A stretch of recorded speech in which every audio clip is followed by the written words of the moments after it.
After watching 18 episodes of Platinum End, all I can do is think about the number of times throughout maybe episodes 1 through 7, give or take that many comment sections, how many people told me, yeah, after the first core though, you're not gonna like the show that much. It really drops off after the Metropolitan arc, and I'm like, honestly, I like it better now than I did ever before. This show is so thought-provoking with the idea of what is God and what God can be for this world. And rather than just trying to one-up themselves because you had a pretty successful antagonist, the people who weren't even the biggest fan of the show, I saw so many people say Metropolitan was the reason they kept watching. You had someone like that, and typically an author would try to introduce the next Metropolitan. I saw a lot of people thinking the flying kid who ended up taking out Metropolitan in terms of controlling him, that's going to be the next crazy bastard. And instead, the last candidate, with arguably the most disgusting and probably destructive characteristics, the Angel of Destruction, is a scientist who, rather than pointing an arrow saying, you're going to make me God, or you're going to do what I say, instead is saying, give me a 5-minute presentation on what you would do if you were God. And depending if he likes your answer, he'll sit down and actually talk to you face to face.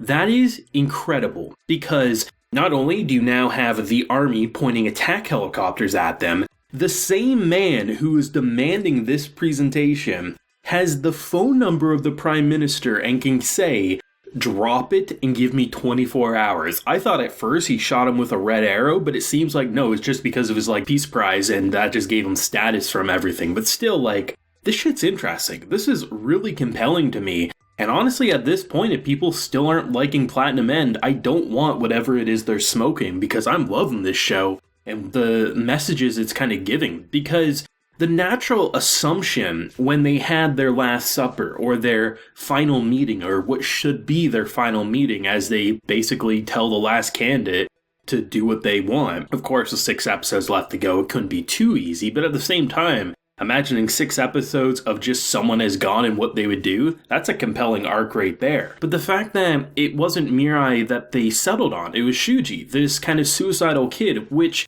had you told me that before watching this episode, if that got spoiled for me, that the one they seemingly want to pick, at least 5 out of the 6 candidates, would be this suicidal kid who wants to let everyone who wants to die just do it on a moment's notice, I would have said that sounds laughable and maybe I can understand the criticisms. But when you really take into consideration what he's saying in terms of what God represents, whoever becomes God can make it so the selection never happened. He can make it so you can keep your arrows. He can make pretty much whatever he wants to happen. Unlimited white and red arrow usage, and you'll basically be an angel in the sky, molding the world into how you see fit. Of pretty much what you expect from God, of course. But when you take into consideration how different Mirai's ideals are to the vast majority of those in the room, when you really do take a step back, while I do think Shuji is too extreme in many cases, like I mentioned in last week's video, the grandfather dying was something that should happen there. It was a peaceful death for someone who was suffering. The father grieving because the wife cheated, that's something that shouldn't have. He could have moved on and had a better chance.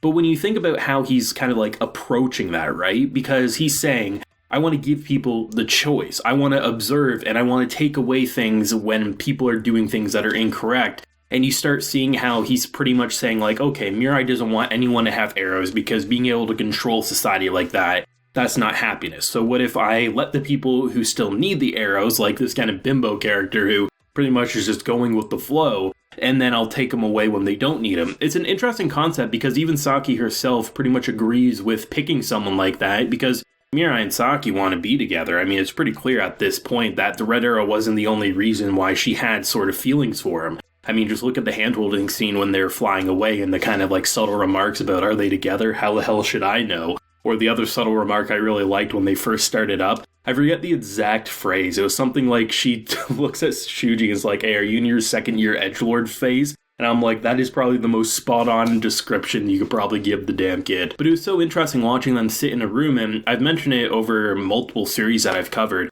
Some of my favorite stuff is when characters aren't fighting, they're not going to all these different locations. You can have the most mundane and boring of settings, but have it be so thought-provoking and engaging because the characters in question and what they're saying make your mind race so much that you don't want to see them fight. You don't want to see them explode something. You just want to hear what they have to offer. And that's why listening to a bunch of God candidates talk in that way and learning even more about what can happen when someone is God and the new rules and limitations that pop up, it's pretty interesting. And I absolutely love how when they did go to that meeting, they didn't conceal their identity. Red, yellow, it's all out there. At this point, you need to make sure people understand, like, you're not trying to be threatening, you're not trying to peer down on humanity, which is why I think the whole attack helicopter situation might be able to be restrained when someone who apparently already has a connection with the Prime Minister is saying they're not even hiding their identities. You can get them at any point. Give me 24 hours, and if that ain't a big balls move, I don't know what the hell is. Though I did absolutely love how they got her out of that kind of giant mansion, because you knew,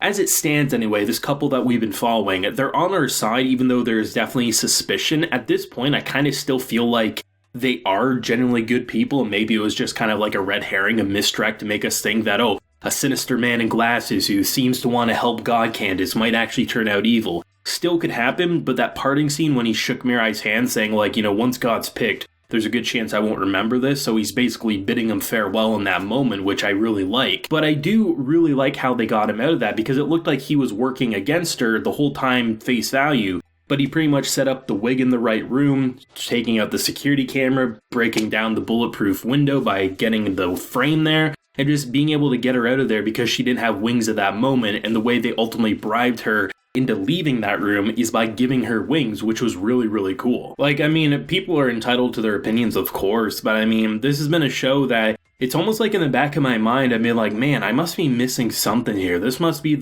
it must have like such a horrible episode coming up, and then 3/4 of the way through this anime, I'm like, no, I just have different opinions apparently, and I really enjoy talking about this one. Like, this one doesn't bring me in the craziest amount of views. I usually get about 1,000 or so, give or take, on the videos, and it's just something that I have such a fun time talking with, because at this point now, you're not in that stage, because even if you have a successful 2 core, people lose interest in the second core and they stop talking about it. So when you get, you know, into a second core of something that had controversial opinions on whether you should like it or hate it, you just get people who are actually commenting interesting things at this point, kind of making philosophical observations and really pushing your own thought process and morals while watching a show about discovering who's going to be the next god, and how rather than ending with a Metropolitan, you got that out of the way to keep it exciting in the first half, and now the second half is all government, media, everyone involved in this very scary situation with each person